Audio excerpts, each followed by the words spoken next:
të votojnë të gjithë në mënyrë unike. Nëse ka ndasi, është e pamundur pastaj të arrihet edhe një koalicion i tillë. Kështu që ngelet për ata për ta zbardhur këtë çështje, por edhe një gjë duhet ta theksoj, sepse unë parashikoj një krizë tjetër kushtetuese që pritet shumë shpejt që të ndodhë. Menjëherë pas konstituimit të parlamentit, ata do të tentojnë të krijojnë qeverinë. Gjë që do të ishte një shkelje e rëndë e kushtetutës dhe do të ishte edhe e vendimeve të gjykatës kushtetuese.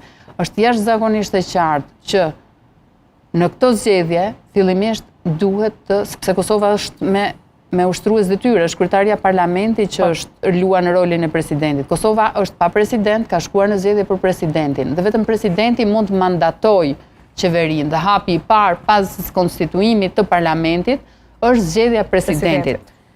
Deklaratat e përfaqësuesve të lëvizjes vetëvendosje që i kanë hedhur në opinion, flasin për një gjë tjetër, ato thonë që është normale. Madje dëgjova njërin tha 3 herë është bërë kjo praktikë. Jo, nuk është bërë as edhe një herë. I marrin secilin kandidat për president. Nuk ka shkuar në zgjedhje për president. Nuk ka, jo, ka shkuar atëherë për president kur ka dhënë dorëheqjen zoti Sejdiu, presidenti Sejdiu, janë mbajtur zgjedhje. Unë kam hyrë në parlament atëherë, di shumë mirë. Janë mbajtur zgjedhje dhe veprimi i parë është bërë zgjedhja e presidentit. Pra me këtë kushtetutë, sepse zgjedhjet u shkaktuan nga dorëheqja e presidentit. Mund të vazhdonte qeveri tjetër, por nuk vazhdoi, pra shkuan në zgjedhje.